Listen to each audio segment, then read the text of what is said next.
En nombre del Padre, del Hijo, del Espíritu Santo. Amén.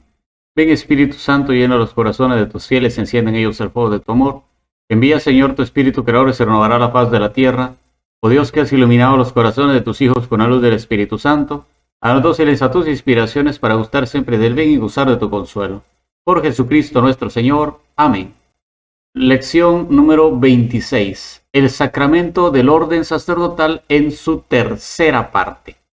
Vamos a hablar acerca de algunas obligaciones que tienen los sacerdotes por la virtud del sacramento del orden sacerdotal. Primero hablaremos sobre el celibato sacerdotal, que muchas veces es cuestionado, no es comprendido, pero es importante que hablemos de ellos. Por razones convenientemente fundadas en el misterio de Cristo y de su misión, el derecho impone el celibato a todos los sacerdotes de la Iglesia latina. Está en el Código de Derecho Canónico, en el Canon 277, y en el Catecismo de la Iglesia Católica, en el numeral 1579.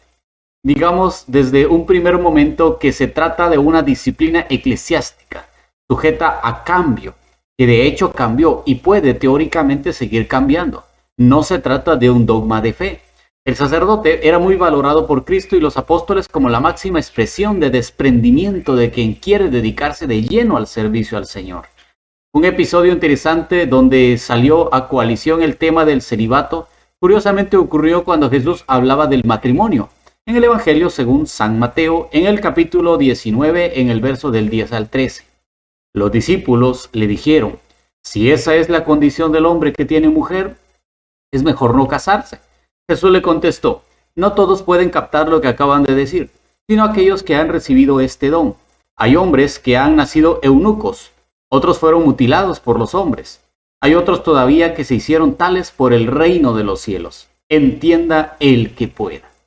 Habla aquí Jesús de aquellos que nacieron eunucos del seno materno y de aquellos que se hacen a sí mismos eunucos.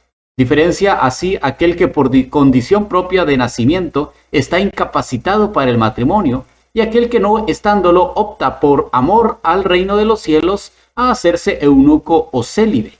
Ahora, ¿por qué alguien se tendría que hacer eunuco por el reino de los cielos? La razón es evidente, es el estado perfecto para dedicarse de lleno al servicio de Dios.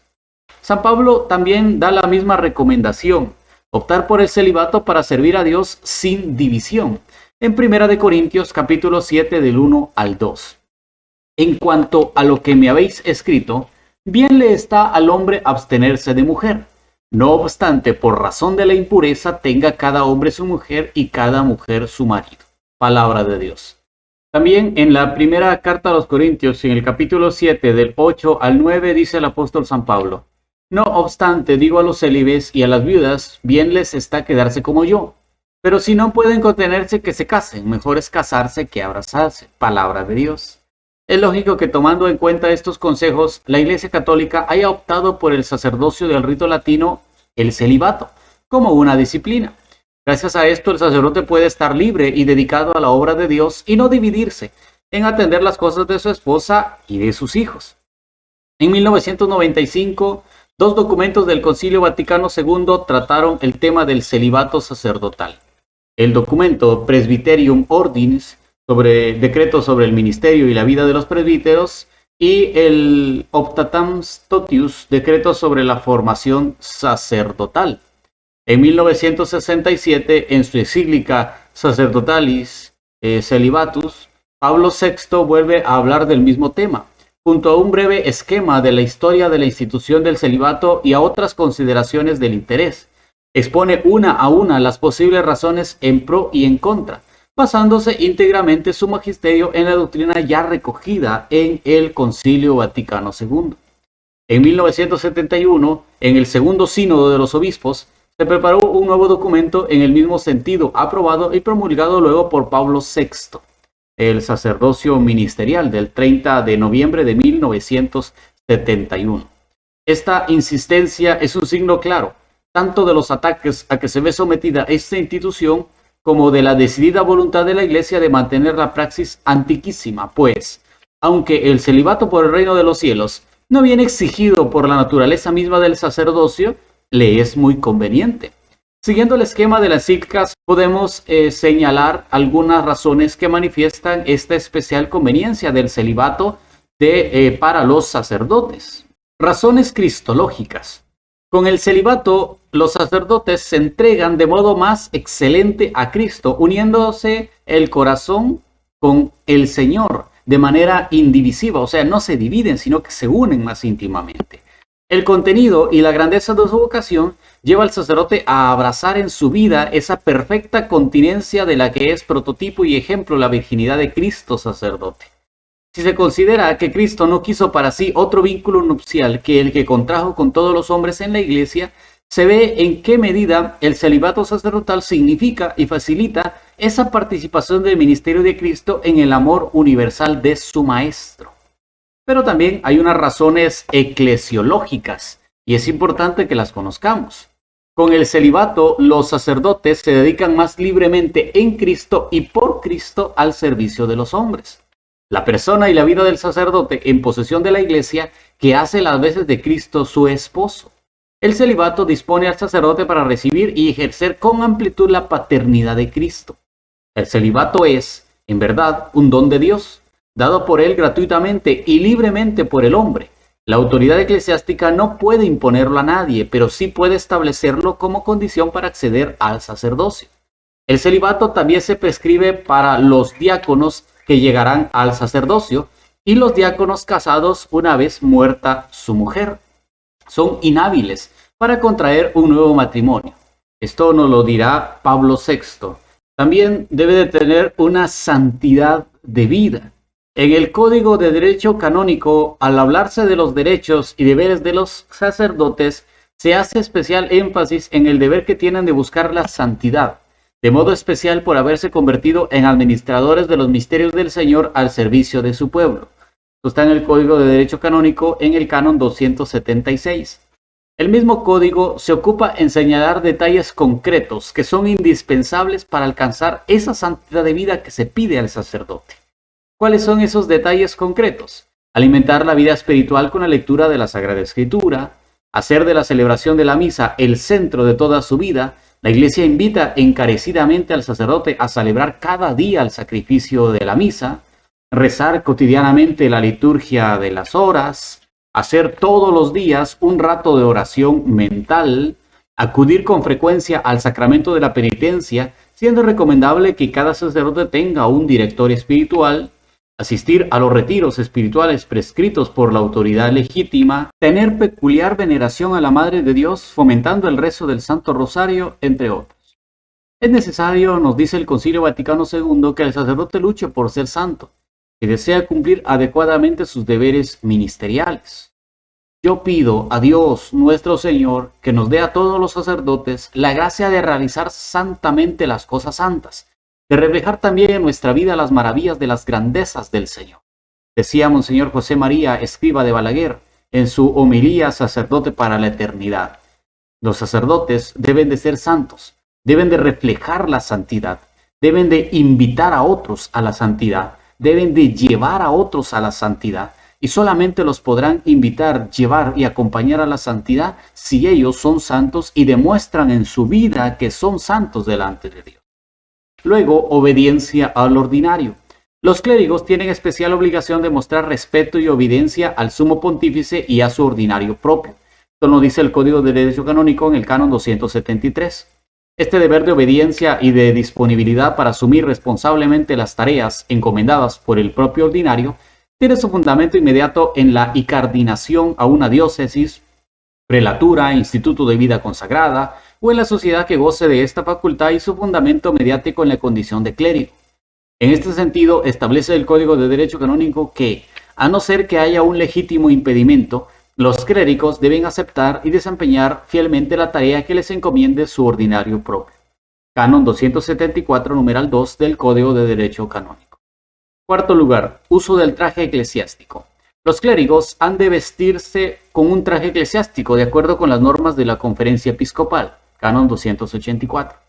El valor de este signo distintivo no está solo en que contribuye al decoro del sacerdote en su comportamiento externo, sino sobre todo en que es un signo que evidencia en el seno de la comunidad el testamento público que cada sacerdote está llamado a dar en la propia identidad y especialmente pertenencia a Dios.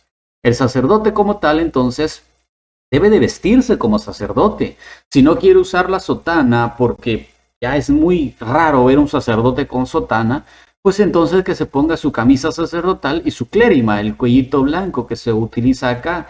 Y entonces normalmente eso es lo que usan la mayoría. Su pantalón formal, su camisa bien de sacerdote y su clérima. Y ya uno denota que es sacerdote. Pero a veces se visten como cualquier laico y uno los encuentra en la calle, en cualquier lugar, y ni idea tiene que son sacerdotes porque no se visten como un sacerdote y por lo tanto no reflejan el ser sacerdote. Claro, el traje tampoco hace al sacerdote. A veces no necesita del traje y uno los ve venir sin el traje sacerdotal, pero se nota su santidad de vida, la fuerza que imponen con su presencia, la santidad que irradian con la imagen que tienen, y o no lo invitan a hacerse santo también. Pero si tuvieran el traje sacerdotal fuera mucho mejor, porque hay algunos escrupulosos o algunos que no conocen y que distinguirían con ese simple hecho de verlos. Hay otras obligaciones. Además, en razón de la misión y dignidad que está reservado al sacerdote, la Iglesia no permite que ejerza ciertos trabajos o actividades que podrían desdecir en su ministerio o al menos obstaculizarlo. Canon 285 al Canon 289. ¿Cuáles son estos trabajos o actividades que la Iglesia no permite que hagan los sacerdotes? Aceptar cargos públicos que suponen una participación en el ejercicio de la potestad civil, administrar bienes pertenecientes a laicos o intervenir en tareas en las que sea necesario rendir cuentas, ser fiadores o firmar letras de cambio, el ejercer la negociación o el comercio, participar activamente en partidos políticos o en organizaciones sindicales, presentarse voluntariamente al servicio militar, entre otras cosas, que no es que tenga prohibido. Él puede participar en eso, pero para eso tiene que dejar de ser sacerdote. Mientras sea sacerdote, tiene prohibido participar en eso, no se le permite. Y terminamos con la formación de los sacerdotes. Por todo lo que hemos ido diciendo, se ve la necesidad que tienen los sacerdotes de una formación especial que les permita desempeñar adecuadamente las funciones que les son propias. Esta formación, con vertientes culturales en el terreno religioso y en el profano, ha de estar centrada en lo que es fundamental a su misión: enseñar el Evangelio y administrar los sacramentos. La Iglesia, a lo largo de su historia, ha sentido la urgencia de esta formación, que con frecuencia se hace en instituciones especiales. Con esto, digamos que completamos la formación del sacerdote, porque ellos no pueden quedarse solo con el seminario, con los 7, 8, 9, 11 años de estudio sacerdotal, sino que tienen que continuar, ya sea que lean un libro de espiritualidad, un libro de psicología para poder dar mejores consejos a otros cuando llegan al sacramento de la confesión, un libro de testimonios o actas testimoniales de alguno que otro sacerdote en el pasado que haya dejado una forma mejor para poder administrar el sacramento. O sea, ellos deben de continuar constantemente en su formación y en su preparación sacerdotal. Y concluimos esta lección hablando sobre los diáconos permanentes. A lo largo de la historia, el servicio de los diáconos ha asumido modalidades múltiples para poder resolver las diversas necesidades de la comunidad cristiana y permitir a ésta ejercer su misión de caridad. Toca solo a los obispos, los cuales rigen y tienen cuidado de las iglesias particulares como vicarios y legados de Cristo, conferir a cada uno de los diáconos el oficio eclesiástico a norma de derecho. Al conferir el oficio es necesario valorar atentamente tanto las necesidades pastorales como eventualmente la situación personal, familiar, si se tratara de casados, y profesional de los diáconos permanentes. En cada caso, sin embargo, es de grandísima importancia que los diáconos puedan desarrollar según sus posibilidades el propio ministerio en plenitud, en la predicación, en la liturgia y en la caridad, y no sean relegados a ocupaciones marginales o funciones de suplencia o a trabajos que puedan ser ordinariamente hechos por fieles no ordenados. Solo así los diáconos permanentes aparecerán en su verdadera identidad de ministros de Cristo y no como laicos particularmente comprometidos en la vida de la Iglesia. Muchas veces al diácono permanente no se le da su lugar en la Iglesia y por lo tanto no se, es como que no estuviera ahí, pero sí está. Es porque a veces no se le da el lugar de importancia que debe de tener. Solo lo ven como alguien que sustituye, como suple, que se llama cuando hay necesidad, pero no se le da el trabajo como tal. Por el bien del diácono mismo y para que no se abandone a la improvisación, es necesario que a la ordenación acompañe una clara investidura de responsabilidad pastoral. El ministerio diaconal encuentra ordinariamente en los diversos sectores de la pastoral diocesana y en la parroquia el propio ámbito de ejercicio, asumiendo formas diversas. El obispo puede conferir a los diáconos el encargo de cooperar en el cuidado pastoral de una parroquia confiada a un solo párroco, o también en el cuidado pastoral de las parroquias confiada a uno o más presbíteros. Cuando se trata de participar en el ejercicio del cuidado pastoral en una parroquia, en los casos en que por escasez de presbíteros no pudiesen contar con el cuidado inmediato de un párroco, los diáconos permanentes tienen siempre la precedencia sobre los fieles no ordenados. En tales casos se debe precisar que el moderador es un sacerdote, ya que solo él es el propio pastor y puede recibir el encargo de la curía, para la cual el diácono es cooperador.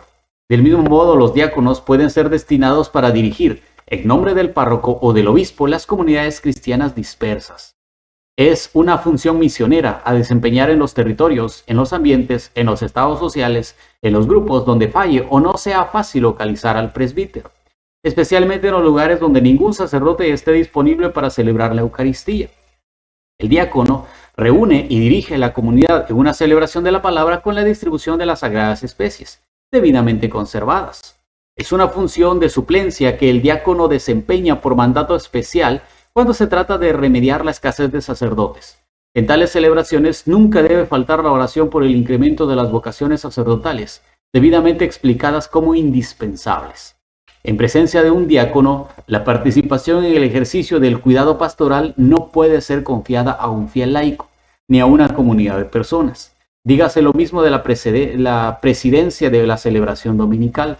En todo caso, las competencias del diácono deben ser cuidadosamente definidas por escrito en el momento de conferirle el oficio, porque hay momentos en los cuales el diácono permanente puede estar ahí, está ahí y debe de estar ahí, pero no se le da el lugar y se le toma como un fiel más, como un laico más, ni siquiera se le deja la oportunidad de ayudar en la celebración de la misa, sino que se le relega un poco y se le llama solo cuando no va a estar el sacerdote o cuando el padre tiene un compromiso, una emergencia, entonces ahí sí el diácono, pero de lo contrario no se le habla, entonces como que no, hay que darle su lugar. Si fue instituido diácono es para ayudar, si fue instituido diácono es para colaborar en el trabajo pastoral. Los sacerdotes tienen la obligación entonces de darle trabajo pastoral a los diáconos para que no se queden solo como uno más en la parroquia, como uno más en el trabajo de la iglesia. Gracias por haber estado con nosotros en la lección número 26. Si Dios quiere, nos veremos en la lección número 27. Ave María Purísima, sin pecado concebida, en el nombre del Padre, del Hijo, del Espíritu Santo. Amén.